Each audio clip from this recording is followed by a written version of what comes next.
बोलो। जय श्री राधे गुरुजी। राधे राधे।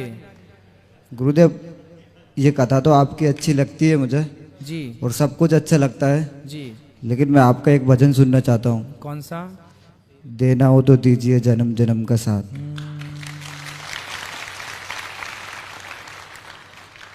हो मेरे सिर पर रख दो कान्हा अपने ये दोनों हाथ, देना हो तो दीजिए जन्म जन्म का साथ। अब तो कृपा कर दीजिए बना रहे तेरा साथ। मेरे सिर पर रख दो कान्हा अपने ये दोनों हाथ, देना हो तो गाइए साथ में। देना हो तो दीजिए, अरे देने वाले श्याम प्रभु तो धन और दौलत क्या मांगूं। श्याम प्रभु से मांगे तो फिर नाम और इज्जत क्या मांगे। मेरे जीवन में अब कर दे, मेरे जीवन में अब तू कृपा की बरसात। देना हो तो दीजिए जन्म जन्म का साथ। प्रभु अब तो कृपा कर दीजिए बना रहे तेरा साथ। थैंक यू गुरुजी। क्या नाम है आपका? गुरुदेव, मेरा नाम आजाद है। हैं? आजाद। आजाद जी। तो क्या गुनाह किया आजाद भैया आपने कि आपको जेल आना पड़ा? हिंदू हो मुसलमान हो? हिंदू हूँ गुरुदेव। क्या गुनाह किया आपने? गुरुदेव, मेरे ऊपर 376 का केस है। 376? जी। ये क्या होता है? मर्डर? नहीं। बलात्कार? अच्छा, तो बलात्कार किया आपने? सही बताओ। नहीं गुरुदेव, ये बलात्कार नहीं है। नहीं किया आपने? नहीं। तो फिर क्यों, जब नहीं किया तो आ गए? एक लड़की थी, हम दोनों क्लास में साथ पढ़ते थे। हाँ। कौन सी कक्षा में? 9वीं। 9वीं? जी। 9वीं क्लास में पढ़ते थे? जी। वो प्यार हो गया आपको? जी। 9वीं क्लास में प्यार कर लिया मेरे दोस्त। अभी कितने साल के हो? गुरुदेव, 22 साल का हो गया हूँ मैं। वो कब से जेल में हो? 4 साल हो गए। 4 साल से? तो बेटा 9वीं क्लास में प्यार हो गया आपको, फिर क्या हुआ? प्यार हुआ तो फिर क्या हुआ? गुरुदेव, मुझे नहीं हुआ, उसे हुआ था। अच्छा। तो वो कितने साल की थी जिस टाइम पे केस लगा था गुरुदेव? मैं 18 साल का था और वो लड़की 17 साल की थी। तो उसको प्यार हो गया आपसे? जी। तो फिर उसने आपको क्या बोला? गुरुदेव, उसने बोला था कि अपन दोनों भागकर शादी कर लेते हैं। तो आपको तो बोलना चाहिए भाई, शादी की उम्र तो हुई नहीं तुम्हारी, 17 साल में थोड़ी शादी होती है। गुरुदेव, मैं भी छोटा था और वो भी नादान थी, इसलिए हम मतलब दोनों ही कुछ समझते नहीं थे जिस टाइम पे। देखो, तो इसलिए सरकार ने लड़कियों की उम्र 18 से उठाकर 21 कर दी, क्योंकि 18 साल की लड़की को पता ही नहीं होता मेरे लिए क्या सही है क्या गलत है। शादी करने का शौक भूत सवार हो जाता है। आजकल ये शादी वादी का मन नहीं होता, पता है? आजकल लड़कियां हों या लड़के हों, मोबाइल में बहुत अच्छी चीज नहीं देखते, तो वो गलत चीजों, पिक्चरों में, मूवियों में जो गलत गलत हम लोग उसमें पिक्चरों में देखते हैं ना सीन जी, उससे ना शरीर उत्तेजित होता है। तो लड़कियां हों या लड़के हों, वो सिर्फ गंदी चीजें देखेंगे तो उत्तेजना आती है, तो वो अपनी उत्तेजना पूरी करने के लिए, शारीरिक हवस पूरी करने के लिए वो प्यार का एक नाम दे देते हैं, जी हम तुमसे प्यार करते हैं। जबकि होता क्या है?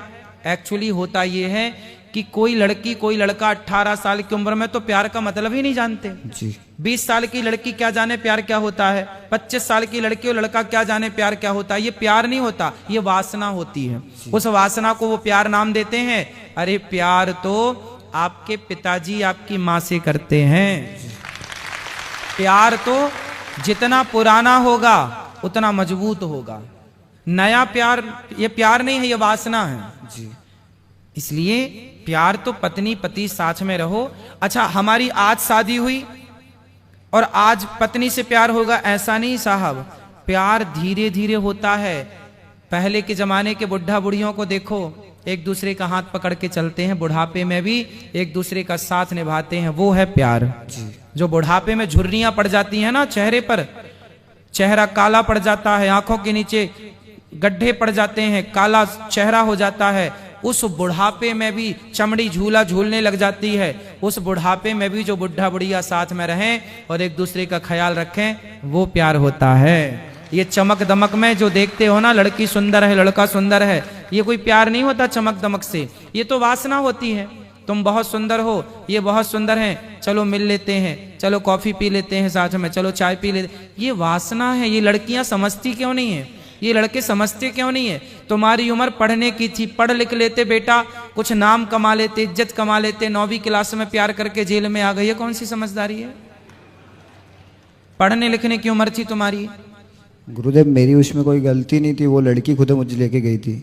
लड़की ने क्या किया था?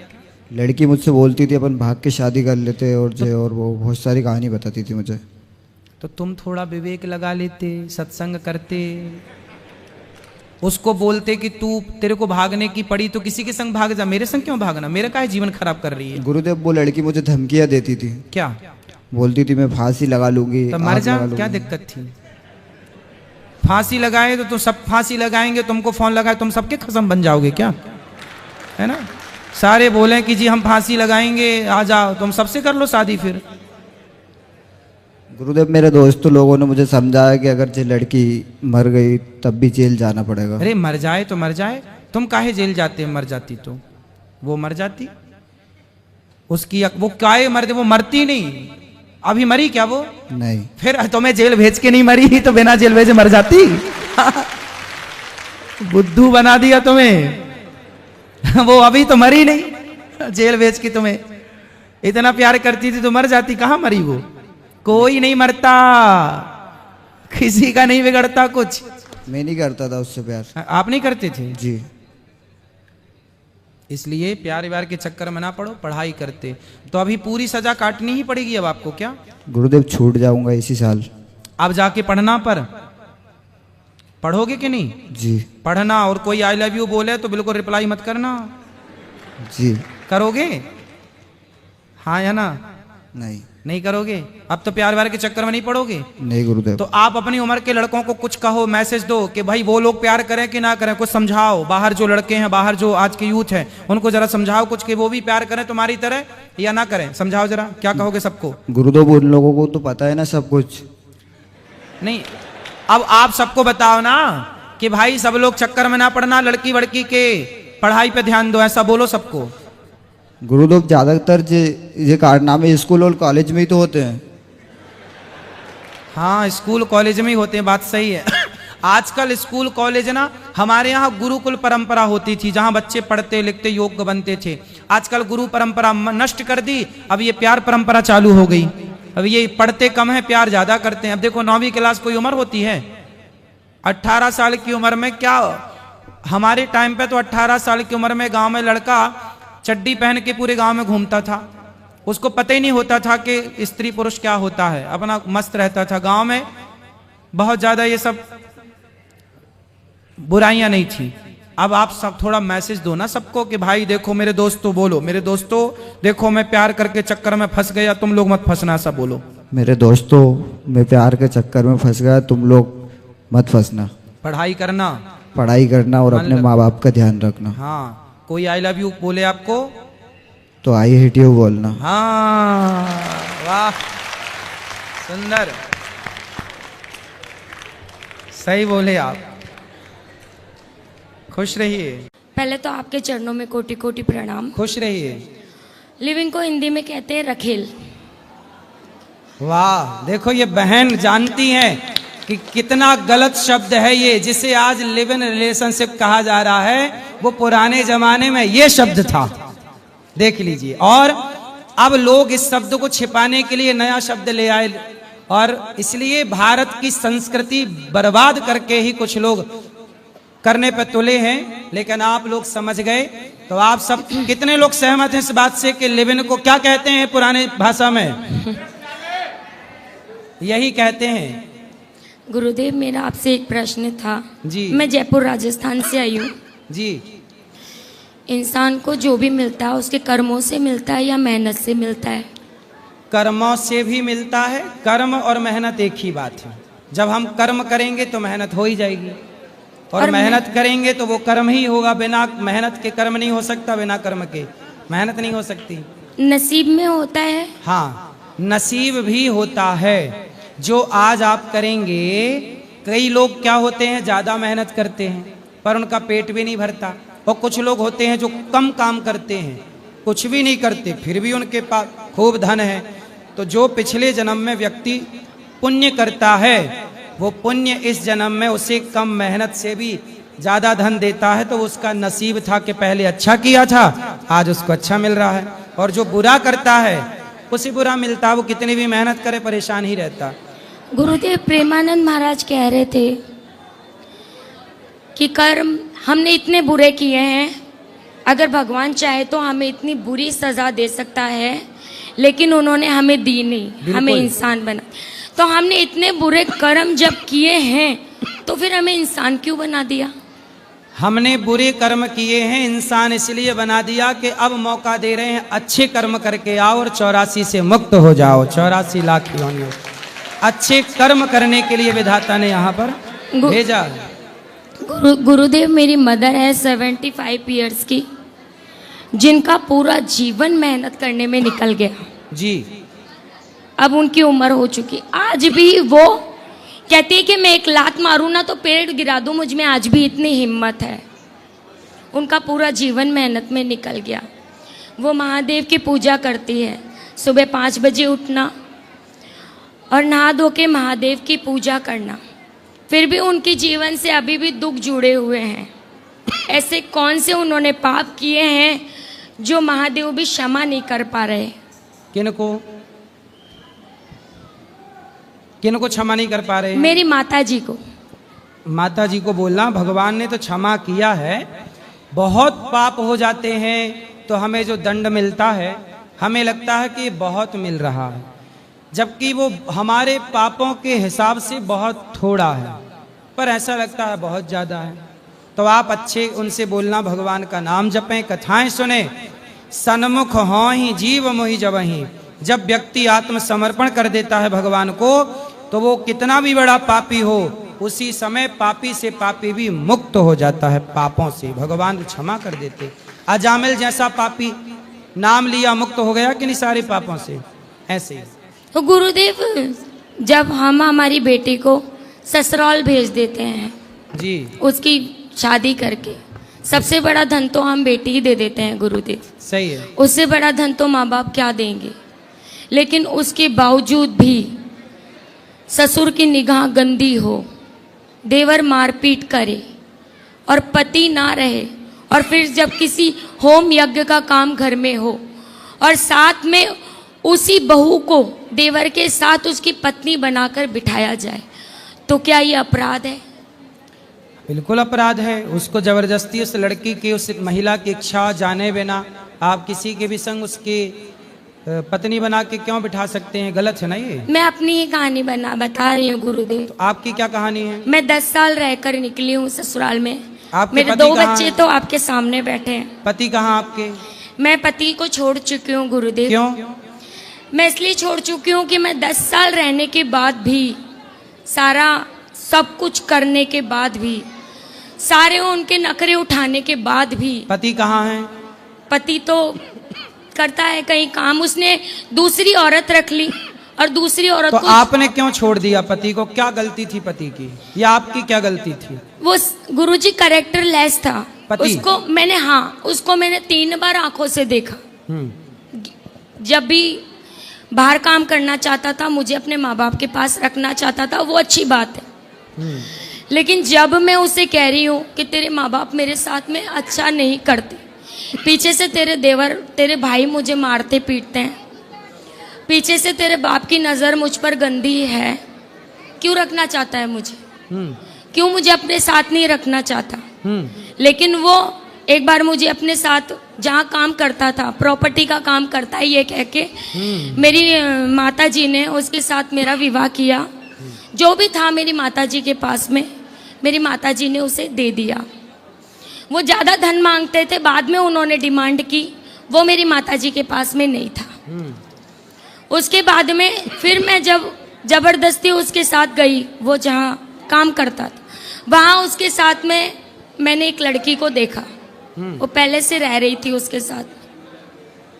फिर वो मुझे देखकर भड़क गई कि इसकी वाइफ आ गई अब तो। फिर उसके बाद में उसकी गंदी बात मेरे सामने आई कि वो उस लड़की को यूं कहकर टॉर्चर कर रहा था कि अगर मुझसे फ्रेंडशिप नहीं करेगी तो तुझे यहाँ से नौकरी से हटवा दूंगा। वो रोकर उस लड़की ने मुझे ये बात बताई। फिर पति को आपने छोड़ दिया?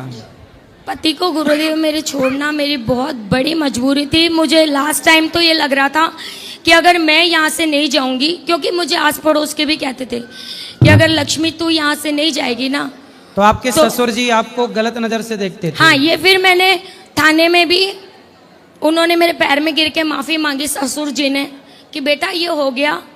कभी उन्होंने स्वीकार किया कि हाँ, उन्होंने स्वीकार किया कि ये हो गया मुझसे, अब कभी नहीं होगा। फिर आपने उनको माफ किया कि नहीं? मैंने उनको माफ नहीं किया गुरुदेव, क्योंकि मैं, पिता ऐसा क्यों करेगा? सही है, पिता ऐसा नहीं कर सकता। और मैं एक इज्जतदार घर की बेटी हूँ। मेरे माँ बाप ने मुझे ऐसे संस्कार ही नहीं दिए कि मैं पिता समान। तो सास है आपकी? सास है, वो अपना ही दबदबा रखना चाहती थी गुरुदेव। वो चाहती नहीं थी मुझे, नौकरानी की तरह रखती थी। उसको पता नहीं गुरुदेव। तो सास ने आपके ससुर को डांटा नहीं कि तुम क्या अपनी बहू पे गलत नजर रख रहे हो? गुरुदेव वो पूरा घर ही कैरेक्टर लेस था। मतलब उसकी बेटी भाग रही है रात को किसी और लड़के के पास में। मेरी बड़ी गुड़िया, आज 8 साल हो गए मैंने अपनी बड़ी गुड़िया को नहीं देखा, क्योंकि मेरी बड़ी बेटी उनके पास है। मैं रात को उठ कर रोती हूँ, क्योंकि मुझे उसके बिना नींद नहीं आती।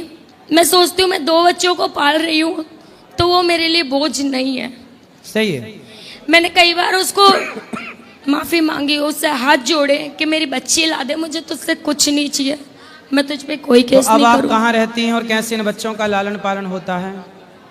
मैं गुरुदेव बस इसी बात के लिए आपके पास आई थी। मेरा YouTube चैनल एक चला रखा है मैंने, 2 साल से उस पर मेहनत कर रही हूँ। मुझे कोई प्रोग्रेस नहीं है। बस मैं चाहती हूँ कि मेरे चैनलों से मुझे इतनी इनकम मिल जाए। चैनल पे क्या डालती हैं आप? मैं आपकी कृपा से, आपके आशीर्वाद से, मुझे बचपन से डांस गॉड गिफ्ट है। मैंने वो ही वापस से शुरू कर दिया। तो डांस सिखाती हैं बच्चों को? नहीं, मैं डांस खुद करती हूँ मेरे चैनल पे। अच्छा, अच्छी तो लोकेशन। सिखाओ भी ना, सिखाओ। मैं पहले सिखाती थी गुरुदेव, लेकिन मेरी मतलब कंडीशन भी सही नहीं है और मेरी गूदड़ी भी इतनी नहीं है गुरुदेव। कोई बात नहीं, सिखाओ तो बच्चे सीखेंगे, उसका पैसा मिलेगा, उससे आपका परिवार आगे बढ़ेगा। तो हर जगह औरत को क्यों गलत ठहराया जाता है कि औरत का ही कैरेक्टर लेस है? नहीं, ऐसी भी औरतें नहीं ठहराया जाता, ऐसी भी औरतें गलत होता है। अब उस केस में आपके ससुर जी गलत हैं, पुरुष हैं वो, तो पुरुष गलत है, जो गलत है वो गलत है। मतलब हम भी तो इस जमाने की होकर उस जमाने की सोच रखकर सब कुछ बर्दाश्त कर रहे हैं, तो सास ससुर की भी कुछ इज्जत बनती। उसने दूसरी शादी कर ली गुरुदेव, पति ने। हाँ, उसने दूसरी शादी करके दूसरी औरत को जहर भी दे दिया। तलाक हो गया आपका? नहीं गुरुदेव, मेरा तलाक नहीं हुआ। और अब तीसरी शादी कर ली, जिसके 3 बच्चे हैं और तीनों बच्चों की माँ को रख रहा है वो। चलो, उसका यही काम है, इससे उससे उससे क्या करोगे? समझाया ही लाओ, कभी तो समझाएं उसको, अक्ल आएगी। गुरुदेव मुझे आशीर्वाद के रूप में भगवान आपको सुखी रखें, आपका कार्य आगे बढ़े, भगवान से यही प्रार्थना है, आपका YouTube चैनल बढ़िया चले। गुरुदेव एक मिनट गुरुदेव, मुझे मैं जयपुर राजस्थान से आई हूँ। मुझे आशीर्वाद के तौर पे एक बहन समझ के आपका ये दुपट्टा अगर मुझे मिल जाए। ठीक है, अभी ऊपर चलिएगा, दे देंगे। ठीक है गुरुजी, राधे राधे। गुरुजी, मैं नोएडा से आया हूँ, जितेंद्र झा नाम है हमारा, और हमारी पत्नी भी आई है साथ में। गुरुजी, यूट्यूब पे हमारी पत्नी आपको बराबर देखती है और मैं भी कभी कदाल देखता हूँ, गलत नहीं है, कभी कदाल देखता हूँ। तो गुरुजी हम दोनों में मिसअंडरस्टैंडिंग टाइप का हो चुका है और मैं तकरीबन 3-4 महीने से बहुत परेशान हूँ। कभी कदाल दोनों इंसान अपने आप को लगता है जो मैं कुछ कर लूँ तो कभी मैं कुछ कर लूँ। उनका कहना ये है जो आपका किसी के साथ अफेयर है। आपका? हाँ मेरा, लेकिन ऐसा कुछ नहीं। कहाँ पत्नी आपकी? ये साथ में आई गुरुजी। बात कराओ, पत्नी कहाँ है? ले आओ इनकी पत्नी। अंशु थोड़ा आइएगा। क्या नाम है? अंशु झा। अंशु? हाँ। अंशु जी हाजिर हों। कहाँ है अंशु? ये पीछे बैठी हुई है। मैं अभी जस्ट आया हूँ नोएडा से, तो आपका लरबार लगा हुआ था। कहाँ अंशु? हाथ उठाएं। हाँ अंशु, आयुष बुला बुला, दो बालक है हमारे। जल्दी लेके आओ, इस तरफ से आ जाना। जल्दी जाओ। तो ये ऐसा लगता है जो मतलब बड़ा बेचैनी हो जाती है कभी कभी। चलो बात करके समझाए। कहाँ? हाथ उठाओ अंशु जी।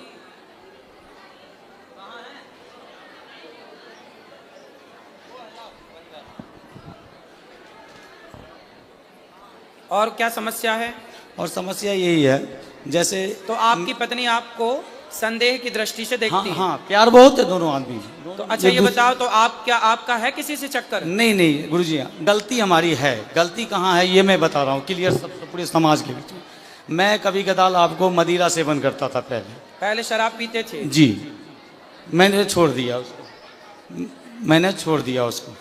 दूसरी बात ये है गुरुजी, जो जब जहाँ मैं रहता था बहुत तक, वो 15-16 साल से रेंट पे रहता था और थोड़ा निम्न वर्ग का हूँ, कुछ नहीं कर पाया साथ साथ रह के वहाँ पे। तो एक पड़ोसी आ गई वहाँ पे, पड़ोसन आ गई। हाँ पड़ोसन आ गया। उनकी माँ और बेटी दोनों था, उनका कैरेक्टर अच्छा नहीं था। तो ये 2-3 मतलब 6 महीने के लिए गाँव गई थी, 3-4 महीने के लिए गाँव गई थी।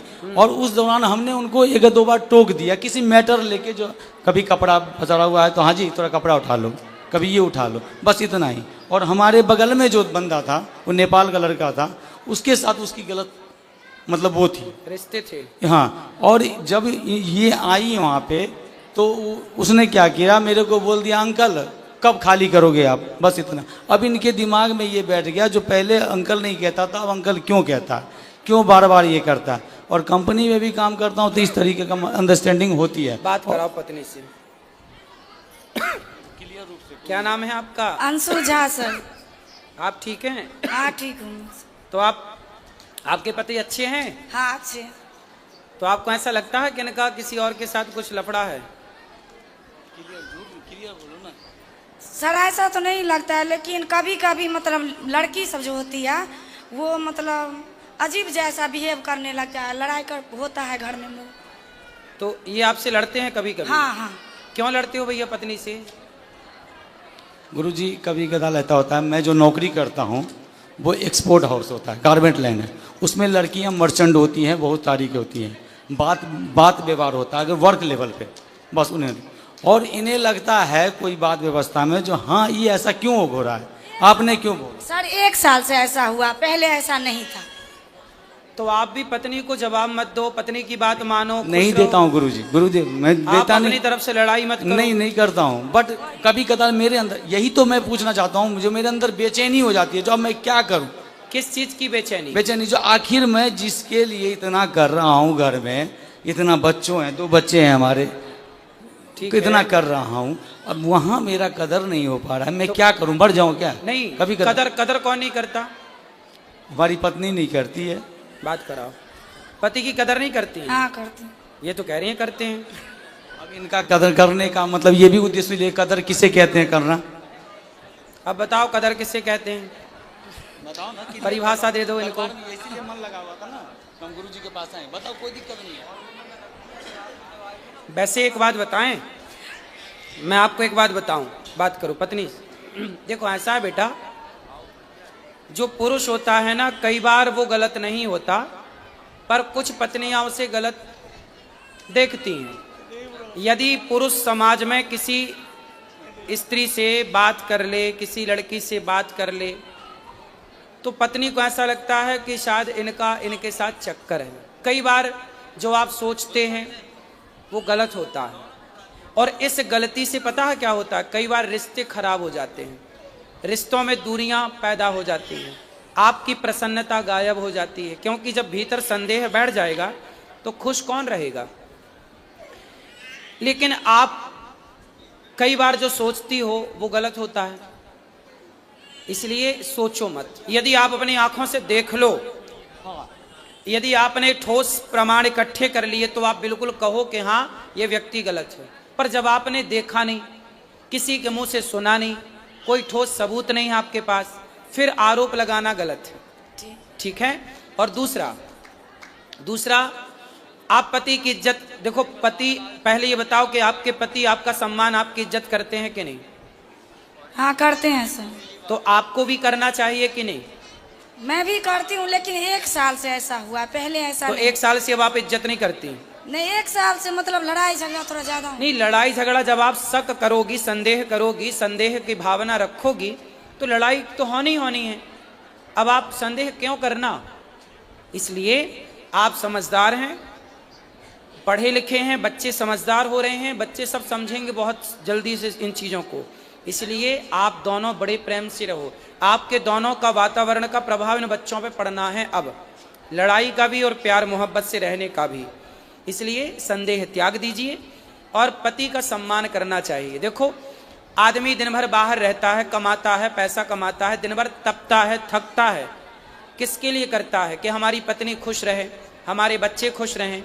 घर में बैठ जाएगा तो कैसे दाल रोटी चलेगी, कैसे बिजली का बिल देगा? तो पैसे तो चाहिए ना, उसके लिए कमाना पड़ता है, और कमाना है तो फिर चारों ओर बातचीत भी करनी पड़ती है समाज से। उससे आप यदि गलत वे पे ले जाएंगे तो वो गलत हो जाएगा।